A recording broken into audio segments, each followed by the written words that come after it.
नमस्कार दोस्तों। तो आज मैं फिर आपके सामने कुछ ज्ञान की बातें लेके आया हूँ जिसे आपने बहुत ही सहजता से और बहुत ही विवेक लगा के सुनना और समझना है। तो आज का जो हमारा टॉपिक है वो है तत्वदर्शी, ब्रह्मज्ञानी, आत्मज्ञानी और परमात्म ज्ञानी।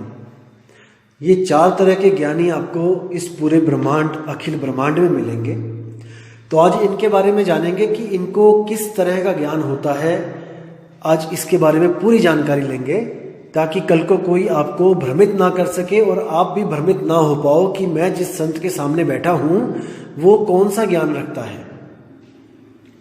तो दोस्तों, सबसे पहले जो है तत्वज्ञानी, पहले तत्वज्ञानी के बारे में जानेंगे कि वो क्या है। असल में तत्वज्ञानी होता है जो खुद भी तत्वों के ज्ञान को भली भांति जानता है और अपने शिष्यों को भी तत्वज्ञान करा देता है। जैसे आप भी तत्व हो और गुरु भी तत्व है। आप 5 तत्वों से बने हो, गुरु भी 5 तत्व से बना है। वो उन तत्वों को जानता है कि किस किस तत्व से आप बने हो और किस किस तत्व से वो बना है। जैसे आपको पता है कि धरती से हमारा शरीर, उसमें जो शरीर में हड्डियां, चमड़ी, बाल, दांत, नाखून है, वो धरती तत्व से बने हैं। और जो पानी से बना है वो है हमारे रक्त हो गया, पसीना, थूक, उसके बाद पेशाब, वीर्य और पसीना, ये बना है। अग्नि से हमारे शरीर के अंदर जो गर्मी है, टेम्परेचर है, जिसको हम बुखार होने पे नापते हैं थर्मामीटर के द्वारा, वो बना है। वायु से हमारे जो श्वासा है वो बनी है, जिसको हम लेते हैं हर 4 सेकंड बाद। और जो आकाश तत्व है उससे हमारा मन बना है, जो आकाश की तरह ही निराकार है। तो दोस्तों, ये हो गए तत्वज्ञानी। ये तत्वज्ञानी केवल तत्वों का ही लखाव करवा सकते हैं, इससे ज्यादा वो कुछ नहीं कर सकते। और आपको इन्हीं तत्वों की पूजा करवा देंगे। जैसे गुरु की पूजा करनी चाहिए, गुरु की आरतियां करवा देंगे। जैसे श्वासों का जाप करवा देंगे, श्वासा भी एक तत्व है, उस श्वास पे, तत्व पे ध्यान लगवा देंगे। तो ये होते हैं तत्वज्ञानी। और ये जैसे श्वासों के अलावा और इनके पास कोई विधि भी नहीं होती। ज़्यादातर 90% तत्वज्ञानी जो हैं वो श्वासों पे ही नाम जपवाते हैं। जैसे श्वासों से ओम सोहम जप लिया, जब श्वास छोड़े तो ओम, जब श्वास अंदर लिया तो सोहम। और इसी में जैसे तीसरा नाम भी मिला देते हैं। कई लोग कहते हैं वो सार नाम है, सार शब्द है, ओम सोहम सत्य कबीर। ओम छोड़ा, सोहम लिया और सत्य कबीर भी लिया, एक ही नाम पे। जैसे ओम ये छोड़ा और सोहम सत्य कबीर ये लिया। तो ऐसे ही ये नाम जो इनका है ये चलता है। और ये सोचते हैं कि इन नाम को जप के हम मुक्त हो जाएंगे, लेकिन ऐसा कभी नहीं होता है। क्योंकि असल में वो खुद भी तत्व के समझते हैं अपने आप को कि हम तत्व हैं, और अपने जो परमात्मा का है, परमात्मा को भी तत्व ही समझते हैं कि परमात्मा भी कोई शरीर है, उसके भी 2 हाथ, 2 आंख, 2 पैर हैं। ऐसा कोई परमात्मा हमें बचाने आएगा।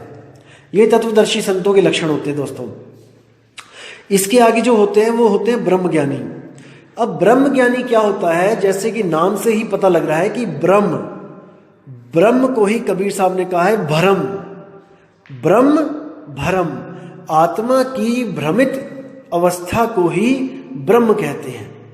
इसी को शून्य कह देते हैं। शून्य के ज्ञानी होते हैं, वो शून्य समाधि लगवा देते हैं आपकी। तो ऐसे संत कौन होते हैं? ब्रह्मज्ञानी, जिनको तत्वों का भी सब पता होता है और वो तत्वों से अलग ब्रह्म को ही परमात्मा घोषित करते हैं। तत्वों में आप देखोगे कि अलग अलग शरीर एक दूसरे को अलग समझते हैं। जैसे आप अपने आप को अलग समझोगे, अपने गुरु भाई को अलग समझोगे, अपने गुरु को अलग समझोगे अपने आप से। ये तत्वों की जो है, ये गुण है तत्वों का कि तत्व को देख के अपने आप को अलग समझ रहा है। लेकिन ब्रह्म स्थिति क्या होती है? क्योंकि सारे तत्व ब्रह्म से ही पैदा हुए हैं। जैसे मैंने आपको बताया था कि एक मैदे से ही कई तरह के पकवान बना दिए जाते हैं। जो ग्राहक होते हैं वो पकवानों का नाम ले लेके कहते हैं कि ये दे दो, ये दे दो। जैसे समोसा दे दो, मटरी दे दो, मट्ठी दे दो। तो ये है मैदा ही, लेकिन वो अलग अलग नाम रख दिए जाते हैं क्योंकि वो अलग अलग रूप पकड़ लेता है। लेकिन अगर आप हलवाई से पूछोगे ये सब जितने भी पकवान है किससे बने हैं ये, वो एक ही नाम लेगा कि मैदे से। तो उसकी नज़र में ये सब मैदा ही है।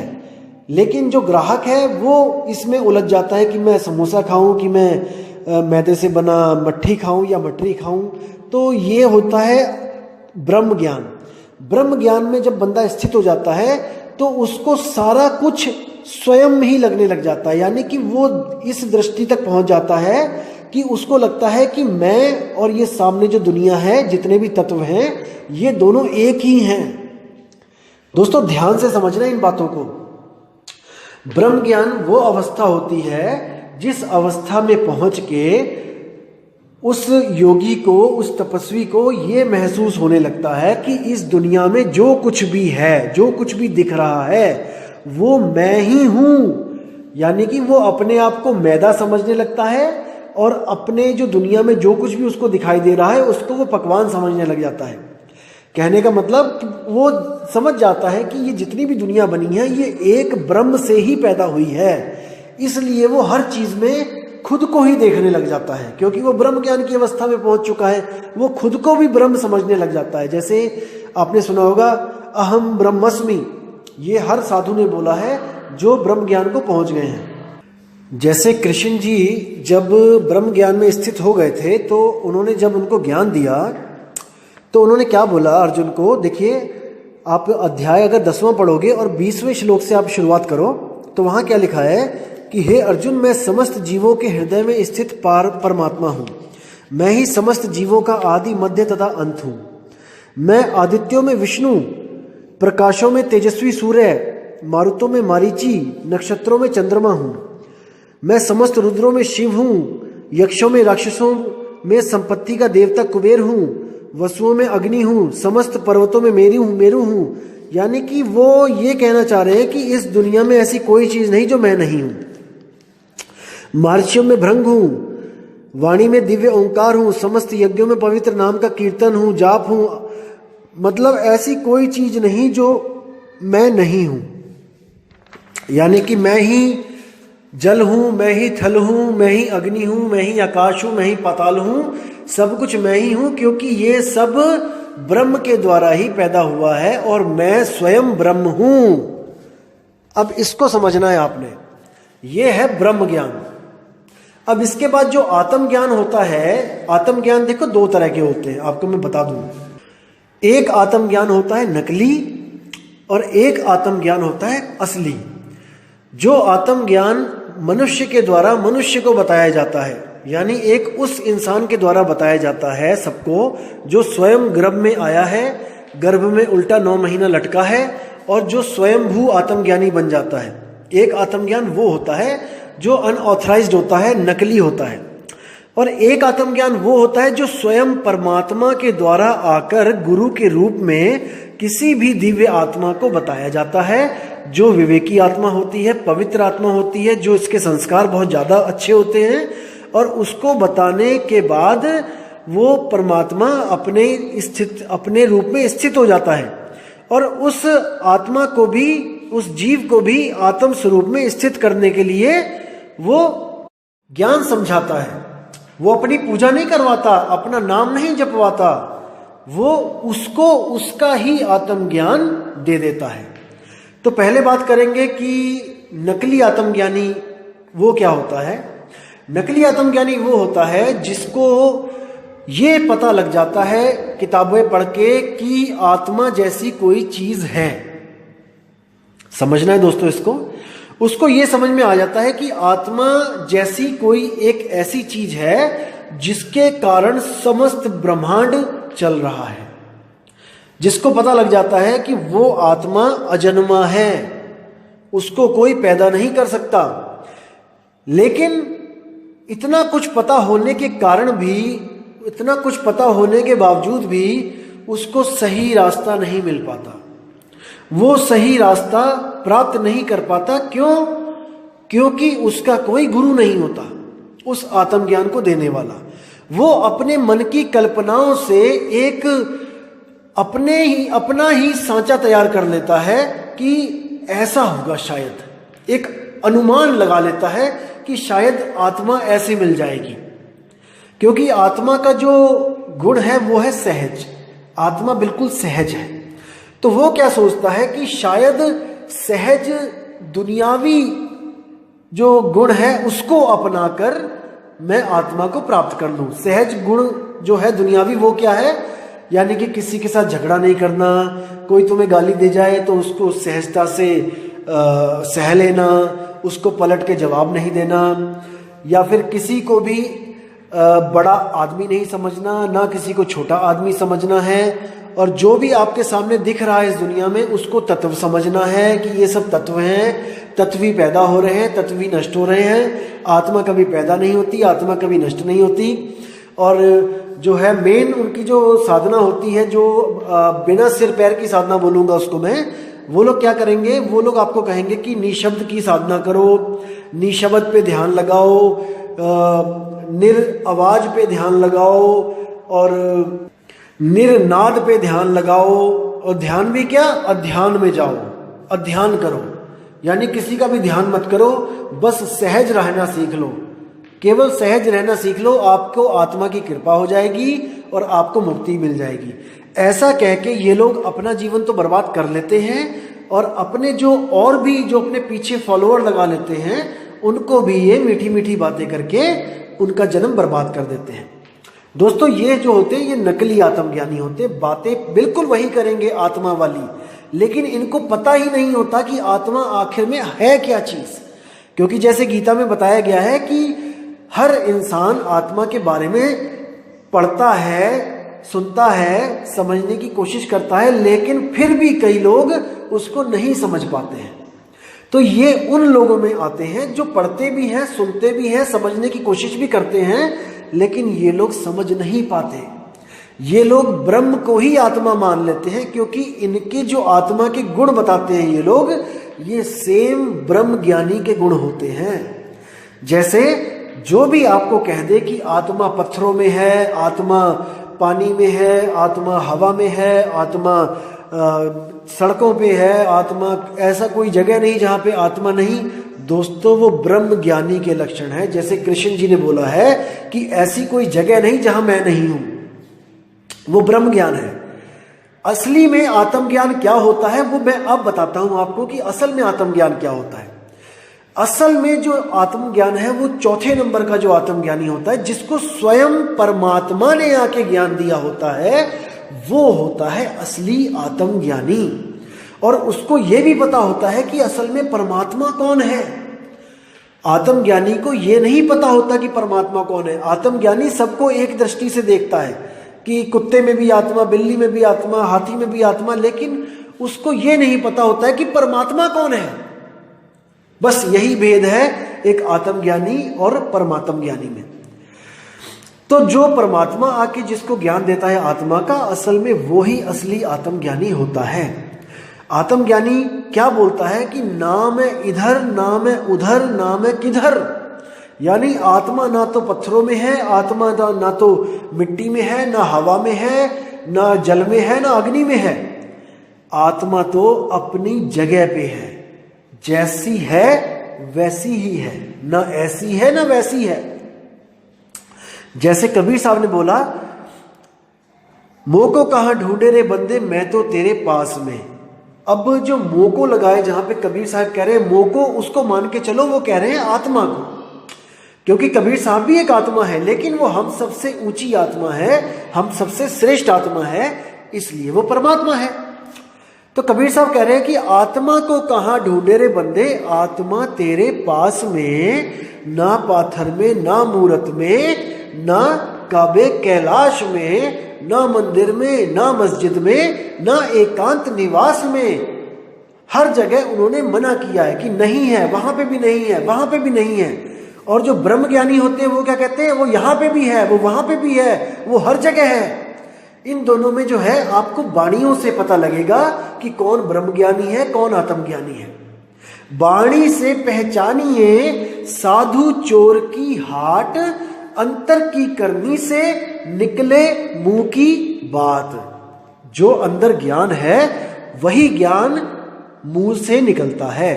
अगर वो ब्रह्म ज्ञानी है तो वो हमेशा ये बोलेगा कि आत्मा पेड़ों में भी है, आत्मा यानी सजीव में भी है, और आत्मा पत्थर में भी है, आत्मा निर्जीव में भी है, तो ऐसी जो बातें करेगा आप समझ जाना कि वो ब्रह्म ज्ञानी है, आत्म ज्ञानी नहीं है। मैं इसको क्लियर कर देना चाहता हूं आज आप लोग को, क्योंकि कई लोग भ्रमित हो चुके हैं और सवाल पे सवाल पूछ रहे हैं। अगर इतना कुछ बताने के बाद भी अगर उनको नहीं समझ में आता तो इस दुनिया की कोई ताकत उनको नहीं समझा सकती, कोई नहीं समझा सकता। उनका जन्म बर्बाद होना निश्चित है।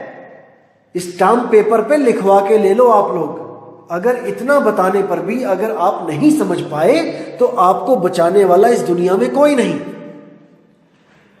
तो दोस्तों मैंने आपको चारों बता दिए हैं। तत्वदर्शी संत क्या होते हैं, ब्रह्म ज्ञानी क्या होते हैं, नकली आत्मज्ञानी क्या होते हैं और असली आत्मज्ञानी क्या होते हैं। जो असली आत्मज्ञानी होते हैं उन्हीं को हम निहितत्वदर्शी संत कहते हैं, यानी जो हर तरह के तत्व से न्यारे होते हैं। निहि तत्व, निहि अक्षर, निहि शब्द। तो ये जो संत होते हैं ये असल में रियल संत होते हैं, असली संत होते हैं।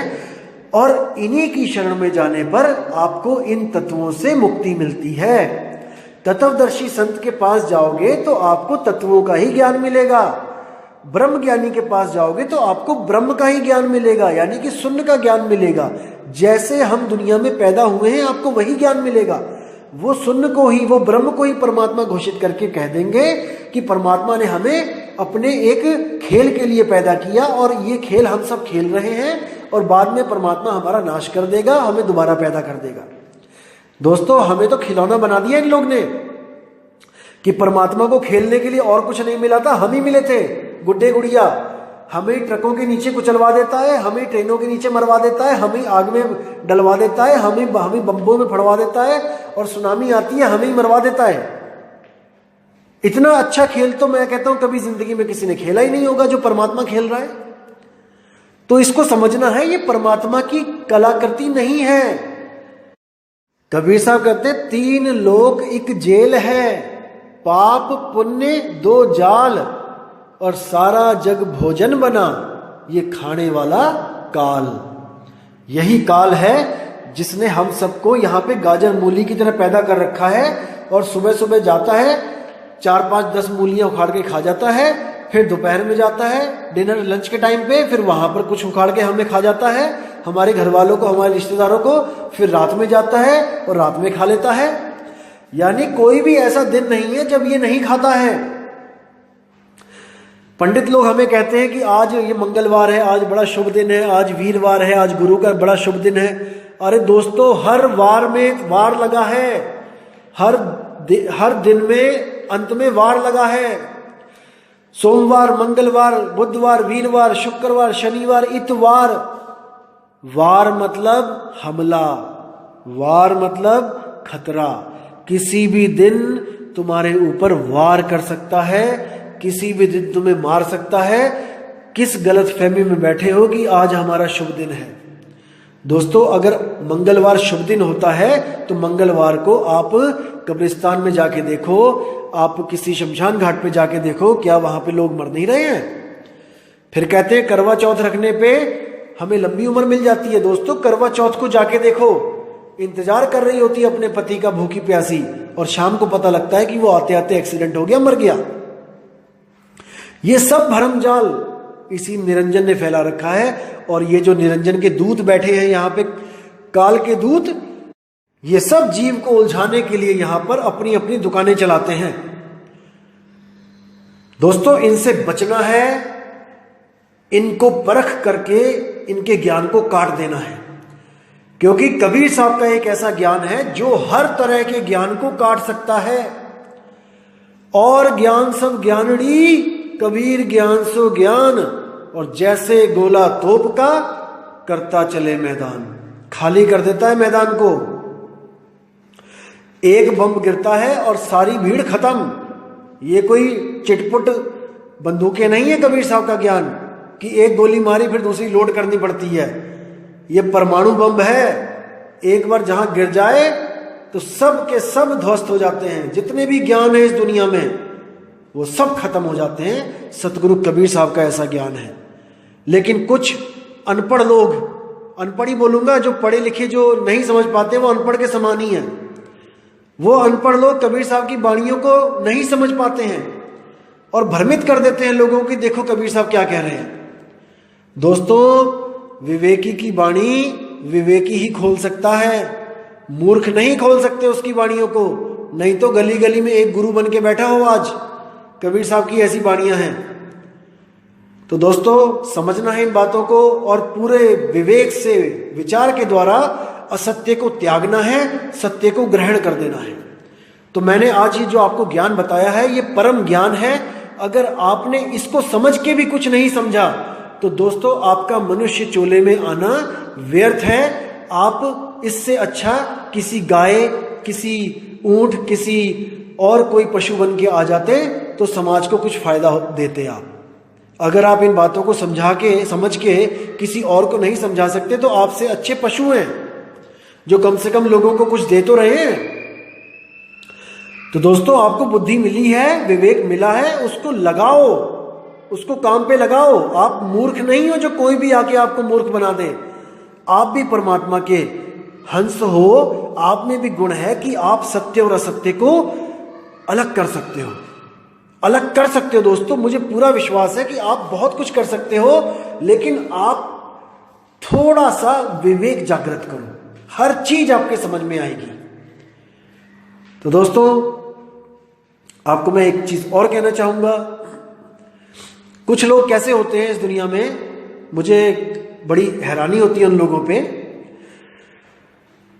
वो ऐसे होते हैं जैसे किसी ने सोए हुए शेर को पत्थर मारा, बहुत जोर से पत्थर मारा और लगातार मारता चला गया, और जब शेर उठ के उसके पास आया केवल ये पूछने के लिए कि तुमने पत्थर क्यों मारा, तो वो शेर को क्या कहता है, हाँ हाँ तू जीता मैं हारा, मैं तो शांति प्रिय हूं, मैं किसी से झगड़ा नहीं करता हूं, मैं तो आत्मज्ञानी हूं। अरे भाई, अगर आप आत्मज्ञानी हो तो आप क्यों किसी को पत्थर मारते हो? आप क्यों संतों को अज्ञानी बोलते हो? आप क्यों संतों को कहते हो कि ये हमें फंसाने के लिए आए हैं? या फिर क्यों संतों की वाणियों को आप कहते हो कि ये गलत है? आप अपनी वाणी लिख दो ना। अगर आपको लगता है कि संतों ने वाणियां हमें फंसाने के लिए लिखी हैं तो उन वाणियों का आप अनुवाद क्यों करते हो अपने सत्संगों में? आप उनकी वाणी को छोड़ दो, त्याग दो, आप अपनी वाणी लेके आओ। हम देखेंगे, सुनेंगे कि आपको क्या ज्ञान हुआ है। अरे जिन संतों की वाणियां लेके तुम अपने सत्संग कर रहे हो, उन्हीं संतों को आप अधूरा फंसाने वाला कहते हो, तो शर्म आनी चाहिए आप लोगों को। पता नहीं कैसे लोग हैं जो आप लोग को सुनते हैं। लेकिन मैं फिर कहना चाहूंगा कि आप केवल अपनी वाणियां रखो, आप अपना ज्ञान रखो। आप फैसला मत सुनाओ कि कबीर साहब अज्ञानी है, कि नानक साहब अज्ञानी है, कि रविदास जी को ज्ञान नहीं था, कि मलोकदास जी को ज्ञान नहीं था, कि राजा पीपा को ज्ञान नहीं था। आप उनकी फिक्र मत करो। तो दोस्तों, मैं आपसे फिर बोलना चाहूंगा कि जो मेरी ऑडियोज होती हैं आप इनको लगातार सुनो, दिन में 3-3 4-4 बार सुनो, ताकि आपको ये ज्ञान अच्छी तरह समझ आए। क्योंकि हमें जो पुराना ज्ञान का रंग ऐसा चढ़ा हुआ है, क्योंकि दोस्तों कई बार क्या होता है कि झूठ बार बार सुनने पर हमें सच लगने लग जाता है। इसी तरह हमने जो पुराने जमानों में जो झूठ सुन रखा है, बार बार सुन रखा है, वो सत्य के रूप में हमारे ऊपर चिपक गया है आके। हमें लगता है कि वही सत्य है। अब उसको हटाने के लिए आपको ये निर्मल ज्ञान समझना पड़ेगा, और एक बार में ये समझ नहीं आता, लेकिन अगर इसको समझने की कोशिश करोगे तो इससे आसान भी कुछ नहीं है। एक एक चीज आपको इतने क्लियर करके मैं बता रहा हूं कि दोस्तों आपको ऐसा कोई बताने वाला नहीं मिलेगा। सब आपको अपने आप को सही सिद्ध करने वाले मिलेंगे, लेकिन एक एक चीज को क्लियर करने वाला आपको कोई नहीं मिलेगा। क्योंकि अगर हर बंदा ये क्लियर करेगा तो वो खुद भी उलझ जाएगा इसी में, क्योंकि उसका भी ज्ञान की पोल खुल जाएगी साथ ही में। इसीलिए कोई भी गुरु एक दूसरे की निंदा जल्दी नहीं करते हैं। जिसको थोड़ा बहुत पता लग गया होता है वही दूसरे की निंदा करना शुरू करता है, यानी कि सत्य बताना शुरू कर देता है। जिसको कुछ भी नहीं पता होता वो तो कभी किसी की बात ही नहीं करता। कई लोग कहते हैं नहीं नहीं, हमारे गुरु तो कभी किसी की निंदा नहीं करते हैं, हमारे गुरु तो अपने से ही लेना देना है, अपना ही मगन रहते हैं, कभी किसी के बारे में गलत नहीं बोलते। दोस्तों, उन लोगों को पता ही नहीं है किसी के बारे में, बोलेंगे क्या? जैसे किसी ने खोटा सिक्का पकड़ा दिया आपको, अब आपको ज्ञान नहीं है तो आप चुपचाप उसको जेब में रख लोगे, आप क्यों लड़ोगे? लेकिन अगर आपको पता है कि खोटा सिक्का क्या होता है और आपको किसी ने खोटा सिक्का दे दिया, सामान आपसे ले लिया, आप दोस्तों लड़ोगे, आप बहस करोगे कि भाई नोट चेंज कर, सिक्का चेंज कर। तो जिन गुरुओं को यही नहीं पता है कि वो खोटा सिक्का लेके बैठे अपने अपने गुरुओं से, वो कभी भी बहस नहीं करते। वो कहते हैं जो गुरु ने दे दिया ठीक है। अरे ऐसे थोड़ी नहीं ठीक है भाई, ऐसे कैसे ठीक है। सतगुरु सोई सतनाम बतावे, बाकी गुरु कोई काम ना आवे। कबीर साहब कहते हैं दुनिया में अनंतों गुरु है, लेकिन सच्चा गुरु वो है जो सतनाम बताता है। अब कई लोग क्या कहते हैं कि सतनाम क्या है, ओम सोहम ही सतनाम है। अरे भाई तो फिर वो सतगुरु कहां से हुआ अगर ओम सोहम वाला सतनाम है? तो ओम सोहम तो नाथ पंथों में भी दिया जाता है। ओम सोहम, श्वास को छोड़ते हुए ओम, श्वास को लेते हुए सोहम, तो यानी वो भी सतगुरु हो गए, फिर तो सतनाम बता रहे हैं। ये सब भ्रम जाल है दोस्तों, इसको तोड़ना है हमने। वाणी बिल्कुल स्पष्ट है, सोई गुरु पूरा कहावे, दो अक्षर का भेद बतावे। ये मदन साहिब की वाणी है। और कुछ आत्मज्ञानी जो अपने आप को स्वयंभू संत समझने लग गए हैं, वो भी झूठ बोलकर कबीर साहब की वाणी बोल के सुनाते हैं लोगों को। आत्मज्ञानी कभी झूठ नहीं बोलता है, लेकिन यहाँ पे ऐसे आत्मज्ञानी है जिनको ये पता भी है कि ये मदन साहिब की वाणी है, लेकिन फिर भी लोग मदन साहिब का नाम नहीं लेते हैं। ये लोग ये कबीर साहब का नाम लेके या नानक साहब का नाम लेके ये वाणी पेश करते हैं। ऐसे झूठे लोगों से बचना है दोस्तों। आत्मज्ञानी कभी झूठ नहीं बोलते, और जो झूठ बोलते हैं वो आत्मज्ञानी नहीं होते। तो दोस्तों वाणी कह रही है, सोई गुरु पूरा कहाए, दो अक्षर का भेद बताए, एक छुड़ाए एक लखाए, तब प्राणी निज घर को जाए। जैसे आपने रामलीला देखी है, रामलीला में हर एक पात्र अपना अपना रोल कर रहा होता है। बाहर से दाढ़ी भी लगा रखी होती है, मूछें भी लगा रखी होती है, नकली बाल भी लगा रखे होते हैं, लेकिन दोस्तों उस रोल को करने वाला जो अंदर छुपा बैठा है एक इंसान, वो वैसा नहीं होता जैसा बाहर से वो वेशभूषा धारण करके बैठा होता है। जैसे मान के चलो कि कोई नारद मुनि का रोल कर रहा है, तो नारद मुनि जैसा बाहर से दिखाई दे रहा है, उसके अंदर एक और लड़का छुपा है जो बिल्कुल वैसा नहीं है। समझो बात को। जैसे कोई रावण बना हुआ है, तो रावण बाहर से जैसे बड़ी बड़ी मूछें दिख रही हैं और बड़े बड़े बाल दिख रहे हैं, वो असल में वो वेशभूषा है, वो कपड़े हैं, लेकिन उसके अंदर आपका मेरा कोई ना कोई भाई बना होगा रावण। तो वहां पे दो स्वरूप हो गए हैं, एक बाहर का जो दिख रहा है और एक अंदर जो उसका असली स्वरूप है। एक छुड़ाए एक लखाए, उसको जाकर ज्ञान कराए कि जो तेरा ये स्वरूप दिख रहा है तुझे शीशे में, ये तुम नहीं हो, तुम इससे सर्वथा भिन्न हो, तुम्हारा स्वरूप ही अलग है। तो जिन लोगों को ये ज्ञान हो जाता है, वो रामलीला खत्म होने पर अपने उस स्वरूप को यहाँ पे त्याग देते हैं और अपने निज स्वरूप में चले जाते हैं। लेकिन जो लोग नहीं समझ पाते इस बात को, वो एक पात्र खत्म होने के बाद वो दोबारा नया पात्र धारण करके आ जाते हैं। एक बार मरते हैं, दोबारा पैदा होके आ जाते हैं उसी रामलीला में, और उनकी ये रामलीला कभी खत्म नहीं होती। जैसे हमारा ये जन्म मरण कभी खत्म नहीं हो रहा, हम भी इसी रामलीला के पात्र बने हुए हैं। हम भी सुबह शाम रामलीला कर रहे हैं, मरते हैं आ जाते हैं, दोबारा मरते हैं आ जाते हैं। इस रामलीला से वही बचेगा जो अपने स्वरूप को जान जाएगा और जो इसका पात्र दोबारा बनने को तैयार नहीं होगा। जैसे कई लोग देखे होंगे आपने, संत लोग जो कितना भी दुख आ जाए वो हमेशा मुस्कुराते रहते हैं। वो कौन होते हैं आपको बताता हूं। वो लोग वो होते हैं जो रामलीला में आपने कई बच्चे ऐसे देखे होंगे जो जैसे रावण मर गया या फिर कोई और मर गया, तो वो रोने के लिए एक भीड़ आती है जो बच्चों की, उसमें से कुछ बच्चे तो बिल्कुल असली एक्टिंग करते हैं रोने की, और उसमें कुछ बच्चे हंस भी रहे होते हैं, हंसते हंसते भी रो रो के दिखाते हैं कि हम रो रहे हैं। असल में वो बच्चे कौन होते हैं? वो बच्चे वो होते हैं जो असली में रम नहीं पाते हैं उस रोल में, क्योंकि कोई भी पात्र को निभाने के लिए उसके पात्र के अंदर तक जाना पड़ता है, उसमें रमना पड़ता है, उसको फील करना पड़ता है पात्र को।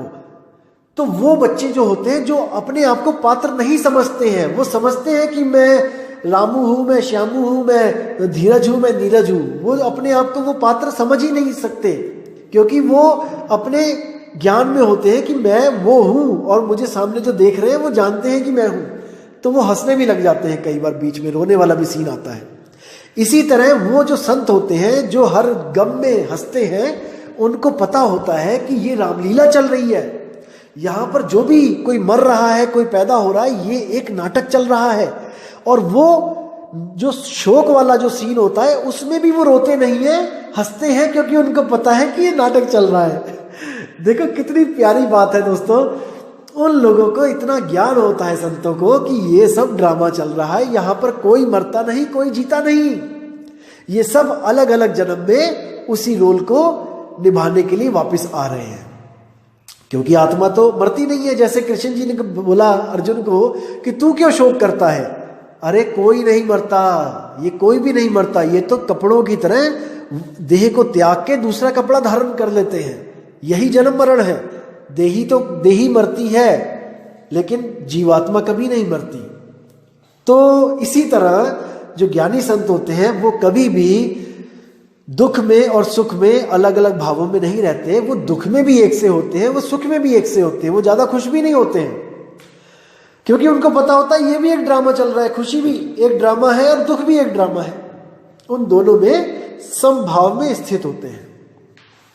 तो दोस्तों समय ज़्यादा हो रहा है और अब मैं आपसे विदा चाहूँगा। अगली बार मैं जो ज्ञान लेके आऊँगा वो अनमोल ज्ञान होगा और आपको बिल्कुल एक एक चीज़ समझ में आएगी कि असल में ये भरमजाल कहाँ पे है जो हम बार बार पैदा और बार बार मर रहे हैं। तो उम्मीद करूँगा दोस्तों कि आपको ऑडियो समझ में आ रही है। अगर कुछ नहीं समझ में आता है तो आप मुझे प्रश्न पूछ सकते हैं। और आपसे मैं निवेदन करता हूँ दोस्तों कि मुझसे ये मत पूछा करो कि अनुभव कैसा होता है।